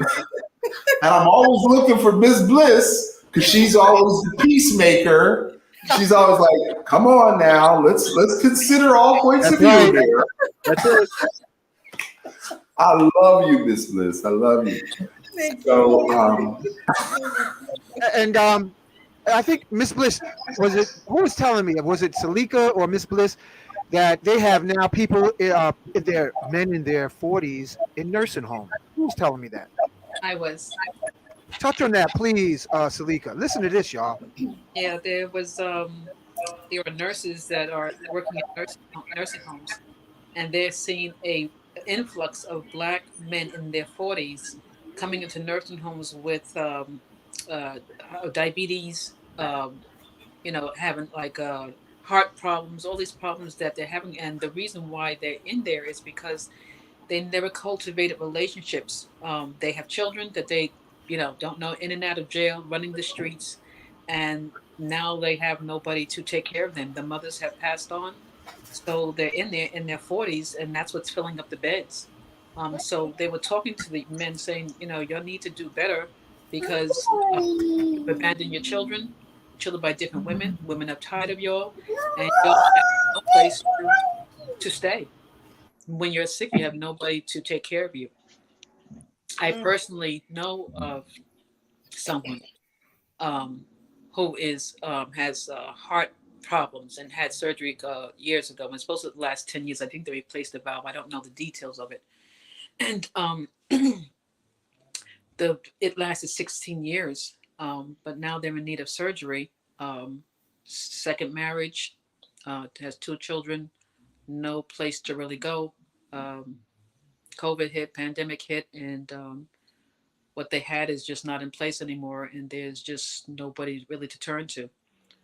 So just be mindful of the relationship you cultivate in your 20s and 30s and how you go about doing that so that you can, not so that you can have somebody take care of you, but just so that there's love around you in the meantime, because it's not really a good place to be when you haven't practiced any relationships and you have ups and downs, but when you've taken it to the point where, you have no place to go, and you're in a nursing home, you just, it's bleak. Now I just know that the Spirit of God, if you can change your mind, because everything is here and in your heart, and you can work that out and start to build relationships again with yourself and with the higher power. Yeah, that was very well said. Thank you. And Doc, what do you think of what she just dropped, man? I think that's so very important. I remember, I want to say Angelo Dundee. He was Muhammad Ali's corner man. And I Cus found D'Amato? Are you talking about Cus D'Amato? Because he trained Ali and Yamato was like the guy who patched him up. But who was Angelo Dundee? Oh, they had a team. He had a team of people. Yeah. So one of the people in Muhammad Ali's camp stole his belt. And Muhammad Ali tracked him down and found out it was him. And he said, I can't prosecute him. He said, keep the belt. And he said, I sold it already. He said, what'd you sell it for? He said, $150. Wow. You're gonna sell a belt for $150. Anyway, he died in a rooming house in Harlem, and I got called to treat him. And when I got there, I'm like, bro, who's taking care of you? Who's feeding you? He said, I got nothing and I got no one. Whoa. That's the same thing that happened to West Indian Archie. So a lot of our celebrities, a lot of our leaders fall by the wayside because in their quest for activism in our community, they've alienated their personal family. I've heard about that. Who then abandoned them. Yeah. And then they die alone instead of being celebrated. Yeah. So we gotta change that, bro, Hank. We gotta change that. Yeah. That's why we be sharing information about entheogens, because I say so often, we broken-hearted, wounded souls in a dysfunctional junkyard sliding on chicken grease. So we got Dr. Love here. We're going to learn how to breathe, Jack. We're going to learn how to breathe.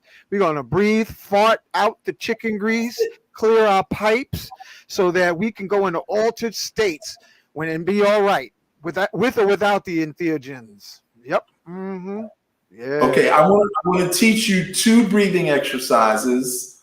I want you to practice and then bring me back in 2 or 3 months, and then you'll catch me up on how your life has changed. So the first one is called the cleansing breath. So you put your thumb on one nostril, breathe in, and then breathe out. Breathe in, breathe out. Breathe in, breathe out. We're going to do this 8 times. 5.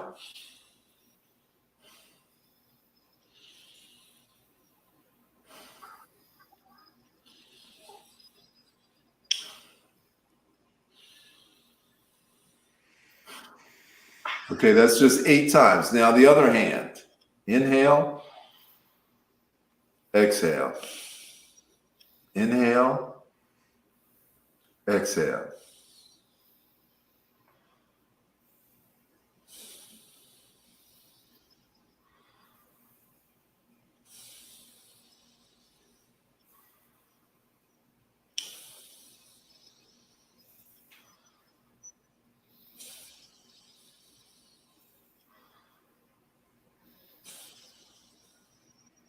Now, did you notice that one nostril was more cloggy or more open than the other one? Yes. Okay. Did you know that you breathe 4 hours out of both nostrils and then 2 hours out of one, 4 hours out of both, and then 2 hours out of the other one? So you already do alternate nose breathing. And you've lived this many years and never even knew that you did that. Wow. So the question is, why? Okay, you may have heard of negative ions. Anybody ever heard of negative ions? Oh, yeah. No. Okay, when you dance around a bonfire, the fire releases negative ions. When you go under a waterfall, the waterfall creates negative ions. There's some people in their house, they get this little this little thing, and they put it on the coffee table, a little fountain, it generates negative ions. Some people pay $500 for a negative ion generator and they plug it in. Okay. Yeah, I've been there, done that. Now I got something else. I know you had a negative ion generator. Okay. So that literally cleans the air before it goes into your lungs. You have your own filtration system. Now, silly question. We've been talking about the diaphragm pushing the air out. Why do we have a nose in the first place? Why don't we just have a hole that goes directly into the lungs? Filter. To filter and also to warm. You've got big blood vessels in your nose to warm the air. The lungs does not like cold air. Wow.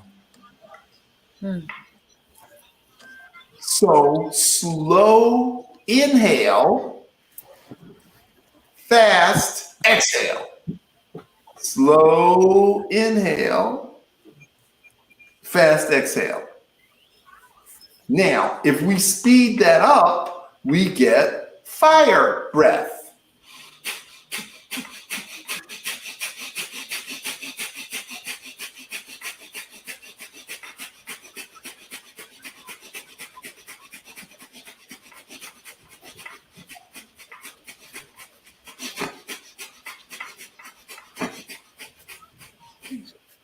So I just did 60 fire breaths.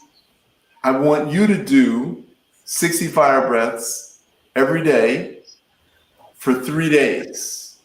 And then I want you to do 120 fire breaths every day for 3 days. Then I want you to do 180 fire breaths every day for 3 days until you get up to 600. And when you get to 600 fire breaths, you can stop, and you only have to do it once a week. Man, I'll be walking around with a stiff one all the time, Doc. Why are you going to mess with us like that? You're not going to do that. If you're not hungry and you're not horny, you're not healthy. You must be one horny Doc.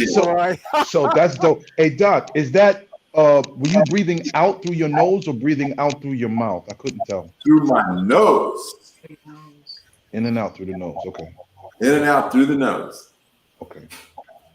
Thank you. Now you can do it. You can do it slowly. You can do it really slowly. Okay. Then we did the alternate nose breathing, and then we did the fire breath. That's 3. I'm gonna give you one more because I love you. Hold on, Doc. You just dropped a bomb. That fire breath family stimulates and activates DMT. Straight talk. Because that breathing is shaking up the lungs and you're going into trance. You're not in no ordinary state doing something like that. So you got to be high, Dr. Love. I'm going to call you out right now, man. You high. People ask me all the time, what drug are you on? Yeah, DMT. Like, he's on DMT. On sunshine. Yeah, that's it. Dr. Love, I just want to say, I took the Kundalini meditation course in India online 2 years ago, and I've learned the breathing that you were doing, the nadi breathing, and the fire breath. And the only thing I can tell you is when I did the fire breath, the experience my body had was, I couldn't even explain it. My whole body was vibrating. I still get moved when I think about it. So yeah, the breathing and the anus breathing and pumping that Kundalini energy, yeah, it's just incredible. That fire breathing took me to another level. Yeah, I just want to say, yes, if you do this for the amount of days that he's saying, and I didn't do it for the amount of days, I did it during the course, and I do it in my meditation. When I meditate in the morning, not the fire breathing, the holding in the breath, and then exhaling the breath. and holding it out, doing that type of breathing and the anus and pumping that energy up. That's good enough for me because when I take it to another level, whew, it's powerful, very, very powerful. Wow. You just start, that third eye opens up and you just vibrate a lot differently. Thank you for saying that and motivating everybody who's listening so that if they just follow those little 3 things, they can change their energy field, change their posture, bring a shin, a light to their eyes. Yeah, absolutely. They're going to hear differently. And olfactory, they're going to smell differently. Now, is this true for me? I have found that lately, food, I don't know what to eat because food just tastes different. Now, I know that there's a lot of GMO food, but there's something different energetically with me. When eating food, I don't know what to eat anymore. I'm finding it very difficult eating. The smell is different. The taste is different. It's just different. Okay. I know the cells of my body are changing because I was raised like this with this, kind of upbringing. So this is nothing new to me. So when I took the course, I knew a lot, but I learned a lot more in it. But now that I'm doing it on a practicing basis, a lot of spiritual things are just taken. It's a beautiful thing, but food is just different for me. Okay, so let me break this down. Food is also Qi. Mm-hmm. So you have live breath food and you have dead breath food. Okay? So you want to eat live breath. So that would be sprouts, right, and cherry tomatoes and onions and cucumbers and all the produce that you can eat. Now, there's an internal condition. You can be hot and dry, or you can be hot and moist, or you can be cold and dry, or you can be cold and moist. So I would have to investigate what your internal condition is. Now, let's suppose some other person was cold and damp. Should they be eating fruits and veggies if they're cold and damp? Probably not. If someone was hot and dry, should they be eating fruits and vegetables? Absolutely yes. So what you want to eat balances your internal condition. So let's say you lived in Seattle, Washington. It rains 300 days a year. It's cold and damp in Seattle. So you want to eat hot or warming and drying foods in Seattle. So rice and beans and some stir fry. Okay? Now, let's suppose you lived in Saudi Arabia, where it's really hot and dry. You want to eat oily foods and foods that are easy to digest, because when it's hot outside, it takes a lot of energy to digest food. So you don't want to eat heavy food if you live in a hot, dry climate. That's why baba ganoush and hummus and the salad, the cucumber tomato salad.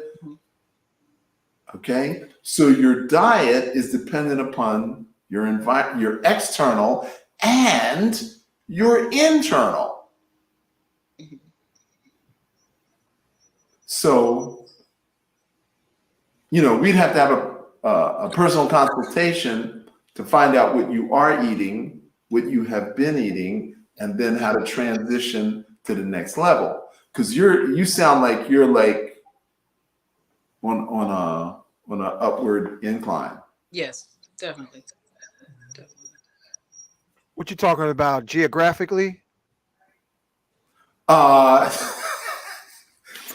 mean that she's on a spiritually ascending plane already with her energy, with her breath, her diet, and her awareness of male-female energy. Oh. So men are typically hot and dry. Women are typically cool and moist. Well, that's a good thing. But we do know some men who are soft and quiet, and you do know some women who are loud and aggressive. Oh, hell yeah. So we are a mixture of yin and yang, but the health is the balance of the yin and the yang. Okay? So what I find in my classes is most of the men are yin and most of the women are yang. Damn. So they're coming to me to find balance. And so that's all any one of us as individuals can hope for, is to find our balance. But you, Brother Hank, are creating a community of consciousness of people who want to evolve. You've created this community of evolving spirits, and we're all trying this and experimenting that and sharing this and sharing that. And that is so beautiful and heartwarming. And I just appreciate you more now than I ever have. And I've always appreciated you for the time I first met you in the courtyard at BAM when you were doing foot massage with giant magnets on it. Yeah. Well, you, George, you was my big brother along with Phil and you know, so many. Dr. Moore, the hobo herbologist, Lloyd Dr. Moore, John Harris, Wolde Kite, Kanye, Vashawn McGee. Yes. Oh, yeah. You know, these were my big brothers, you know. And so now I've been blessed to have the assistance of Miss Bliss. She's Big Mama in the chat. Assistance of Baraka and the bliss of Emilola and the wisdom of Salika. You know, it's the whole family. And that's the spirit of Ubuntu that, you know, Nelson Mandela spoke of, and Bishop Tutu spoke of, and South African Zulu shaman Credo Mutar. We have to replace the colonized self-hate of that Willie Lynch issues to Ubuntu. And so, you know, one step at a time. Special shout out to Skip, you know, and everyone in the chat, you know, that might be listening. You know, we love our folks being healthily colorful in a healthy way, you know. Because you know our folks are colorful. We colorful. Any given day, we colorful. Oh, they wanted to know what's the last breathing exercise that you was going to get, the third one. Okay, fourth one is you're going to inhale on the count of 4 and exhale on the count of 8. And then after a couple of weeks, you want to inhale on the count of 5 and exhale on the count of 10. So our objective is to inhale on 5, exhale on 10. That's 15 times 4 is 1 minute times 40 is 10 minutes. Wow. So our objective is to do 10 minutes of breathing exercise without looking at the watch. So we can combine the breath, the meditation, and the posture all at the same time. Wow. Yeah, that's awesome. Any questions from anyone in the forum. Now's your time. Salute to you, Dr. Love. You have shared so many jewels. Thank you so much. Yes, grateful, very grateful. Thank you.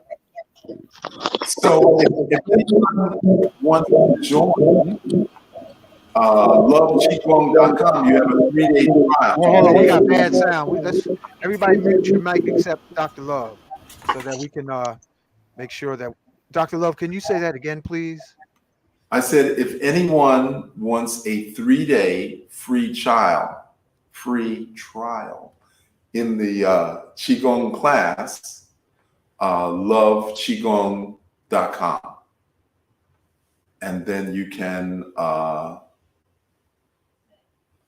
the experience of transforming your life. That's basically, that's why I'm here, is to help you transform your life. Wow. So no matter what it is you do, I've taken black belts in Taekwondo and made them world champions. And I've taken baseball players that were about to get kicked out of the league and transformed them into champions just with Qigong. I believe that. No matter what it is that you do, Qigong just makes you better at what you already do. I remember a football team years ago learned Qigong and increased their tissue density, so they had minimal injuries. And also, Grandmaster Alan Lee would teach how to do breathing exercise, and nobody can choke them out. Yes, yes. So you mentioned Moses Powell earlier. Soke Littlejohn is the inheritor of Moses Powell's organization. Yes. So Soke Littlejohn heard of me and wanted to meet me. And he's little, but he's like refrigerator. So he came up, he's like very, very humble. He's like, Dr. Love, I heard about you. I want to meet you. Do you mind if I show you some of the things that I do? And I was like, sure, go ahead. He said, I'm going to throw a punch at you very slowly, and I want you to duck the punch. And not only did I duck the punch, but I couldn't help myself. I hit him like this, and he fell into the wall. And he's like, okay, that's never happened. So we became best friends. He spent the night at my house, invited me to his house. Wow. And he gave me an award from the Black Belt organization, which I was totally not expecting at all. And I got to meet Akbar Anthony, who trains all of the FOI. Yes. And his Anthony wife Aziz, is now my Grandmaster. Qigong student, Judy Muhammad. Wow, his wife, Sister Judy. His wife is now my Qigong student. So it's a family. These are my teachers along. My chief instructor is Grandmaster Bill McLeod, but Soke Littlejohn has beat the crap out of me more times than I can count. And Grandmaster Anthony, I mean, there's nothing to say about him. I mean, he's phenomenal. And he's so humble and so nice. And he kept complimenting me and I kept complimenting him. And I was like, brother, I'm just proud to be in your presence. And he's like, no, I'm proud to be in your presence. It was comical. Awesome. Beautiful. Okay, I just got somebody just sent a message that Black Magic got blocked out tonight from doing their show. So I don't know what that is about, but God bless our brother Rich. And everyone who wants to get in touch with Dr. Love, I put all of his bio in the show description. So you'll find his number, his website. Is that correct, Dr. Love? All that That's information? correct. Yes. All the information to get in touch with Dr. Love, you'll find it in the show description. That's the way to reach him, because you know your energy is looking youthful, bruh. You know, I'm seeing you, the way you're traveling, the way you're laughing. You know, many of us may just be saying, well, man, he must have had something. But it's energy. It's all about energy. Any questions from the ladies? No. I have a question. Baby will let me ask it. Yeah. So my nose was burning when I was doing this exercise, and I was like, "Wow, why was that happening?" I mean, I haven't been eating the most healthiest or drinking the most water and all that good stuff, but my nose was burning. I was like, "Wow, my nose is burning." So I wanted to know what's that. Well, that's an excellent question that I cannot answer over the. Oh, okay, good. So Maybe you're feeling hot. Ole, ole, ole, ola. All right, so we'll talk. Good. Your nose is connected to the lung. If your nose is burning, there's a blood vessel that's going to your nose through your large intestine meridian. I mean, I'd have to do a whole physical exam to find out why your nose is actually burning, but it's not really an issue unless it persists more than 3 days. It should resolve itself within 24 hours. And usually something like that will go away in like 30 minutes. Okay. So if in an hour it's still burning, then please call me on the phone. It was only burning when I was doing the exercise. It's not burning right now. Oh, okay. Well, whoever said in the comments that Brother Rich is blocked, Brother Rich is not blocked. His show is live. So that's an update, because I just went there. Sister Myrna is on Spirit Guides and Soul Contracts. That's playing right now, because we're getting ready to wrap it up. So, check it out. Brother Rich would be listening to this show. Say that again?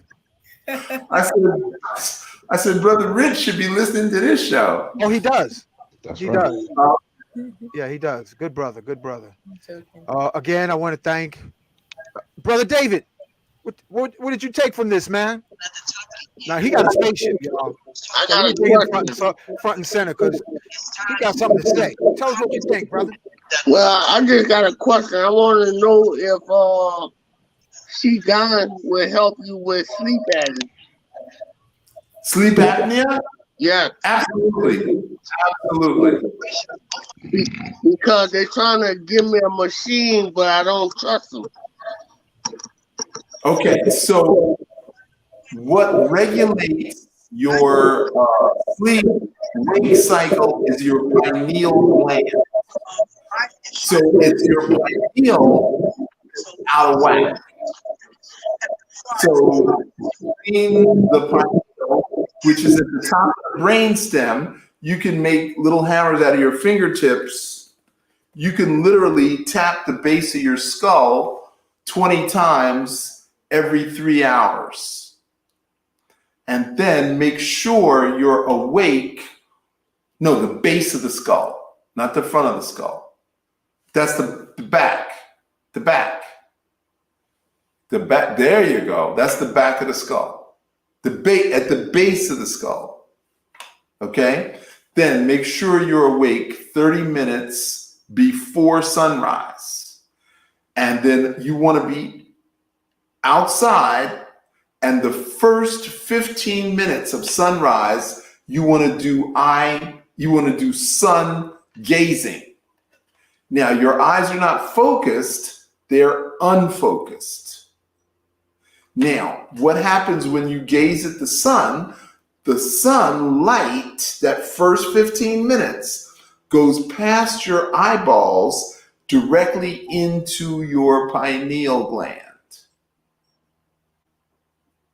And that is what will heal your pineal. So I'm guessing you're the kind of guy who stays up late at night and goes to bed like 1, 2 in the morning?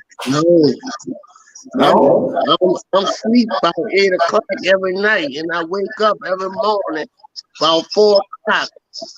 I beat the sun up every morning. Okay. What state do you live in? I'm living in Illinois right now. Okay, so you're outside of a big city? Yeah, I'm on the outside of a big city, St. Louis. St. Louis, Illinois? St. Louis, Missouri. Oh, Missouri. Okay.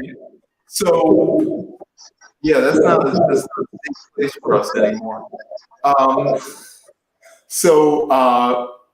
Sun gazing, and if you're in bed at 8 o'clock at night, at 4 a.m., you should be doing your exercises. You should be doing your Qigong at 4 a.m. So if you want to learn how to do that, then that's what you got to do. All right. I'll be connecting with you. Okay. Thank you for the information. Okay. Yeah. Okay, family, let's get ready to wrap it up. Dr. Love, thank you for sharing so generously. Thank you. Your wealth of information, man. It's like, I'm impressed. And I connect the dots.